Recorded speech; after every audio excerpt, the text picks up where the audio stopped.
Assalamualaikum warahmatullahi wabarakatuh. Perkenalkan, nama saya Ridwan Syah dari program studi Aquacultur 2019.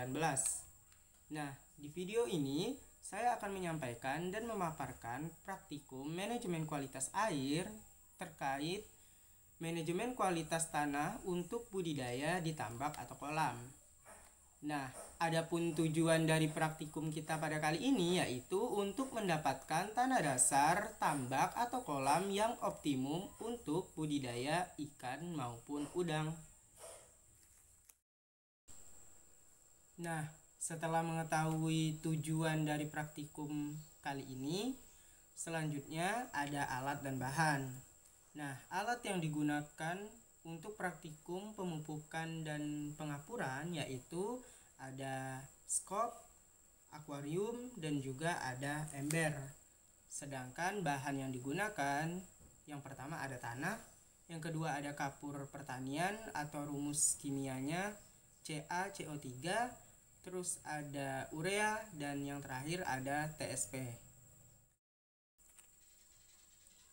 Oke, sebelum kita lanjut ke tahap cara kerja dari praktikum kali ini, ada baiknya kita mengetahui dua hal yang paling terpenting, yaitu ada pengapuran dan juga pemupukan. Nah, pengapuran itu sendiri merupakan suatu tindakan atau usaha yang dapat dilakukan untuk mengatasi kondisi asam yang ada pada tanah di tambak atau di kolam. Nah, sedangkan pemupukan itu dilakukan dengan tujuan untuk menambah nutrien yang ada di dalam kolam atau tambak sehingga menghasilkan mikroorganisme sebagai pakan alami ikan atau udang. Setelah mengetahui tujuan dari praktikum, alat dan bahan praktikum, serta sekilas info mengenai pengapuran dan pemupukan, langkah selanjutnya yaitu mengetahui cara kerja dari praktikum pemupukan dan pengapuran. Nah, bagaimana cara kerjanya? Check it out.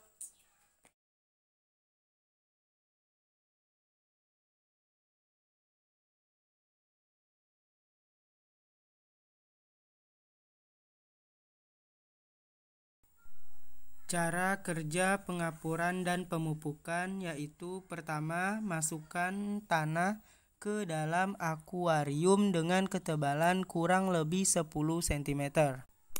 Lalu balik tanah tersebut dengan menggunakan skop. Kemudian jemur selama 3-5 hari hingga tanah terlihat pecah-pecah. Selanjutnya, masukkan air dengan ketinggian kurang lebih 50 cm selama 1-2 hari, dan setelah itu keluarkan air selama 1 hari dan keringkan lagi kira-kira selama 1-2 hari. Kemudian ukur pH tanahnya dan laporkan hasilnya. Langkah berikutnya, berikan kapur CaCO3 atau kapur pertanian sebanyak 1,5 ton per hektar.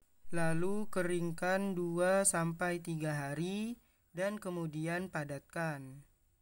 Setelah tanah padat, beri lapisan kulit kerang dan pasir putih setebal 1 cm dan kemudian isi dengan air setinggi 20 cm. Selanjutnya, tambahkan pupuk urea sebanyak 50-75 kg per hektar dan TSP sebanyak 25-30 kg per hektar, lalu sebarkan secara merata di seluruh permukaan tanah. Lakukan pemupukan lagi tiap 2 minggu sekali dan berikan saponin sebanyak 50 kg per hektar atau 7 ppm selama 5-7 hari dengan tujuan untuk mensuci hamakan tanah dasar tambak. Dan langkah terakhir yaitu tambahkan air sampai dengan ketinggian 1,2 meter. Seperti yang telah dijelaskan sebelumnya, pengapuran merupakan suatu tindakan atau upaya yang dapat dilakukan untuk mengatasi kondisi asam di dalam tanah tambak.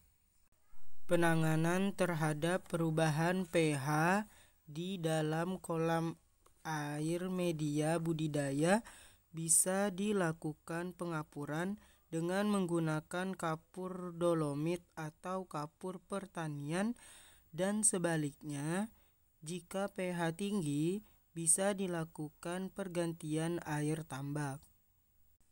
Kapur seperti CaCO3 merupakan senyawa yang bersifat basa, dan apabila tanah dasar kolam bersifat asam, maka pemberian kapur dapat mengakibatkan terjadinya reaksi penetralan sehingga pH menjadi netral dan sesuai untuk kehidupan biota air seperti ikan, yang mana pH yang sesuai yaitu 6,5 sampai 8,5.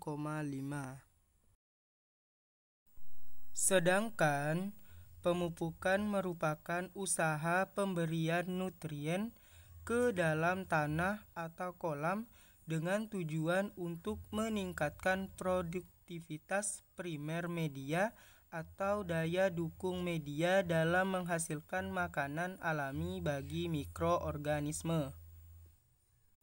Pemupukan memiliki implikasi yang besar untuk peningkatan biomasa fitoplankton yang akan berpengaruh secara langsung pada biomasa ikan. Tidak hanya itu, penggunaan pupuk organik seperti kotoran ayam kering dapat meningkatkan populasi Tubifax sp sehingga ketersediaan pakan alami bagi ikan terpenuhi. Nah, setelah menyaksikan pemaparan materi pada video ini, saya harap teman-teman semuanya dapat menambah wawasan terkait pengapuran dan pemupukan pada kolam budidaya perikanan. Saya juga ingin mengucapkan terima kasih kepada dosen yang mengajar serta asisten praktikum yang juga ikut membantu. Akhir kata, saya ucapkan wassalamualaikum warahmatullahi wabarakatuh dan sampai jumpa.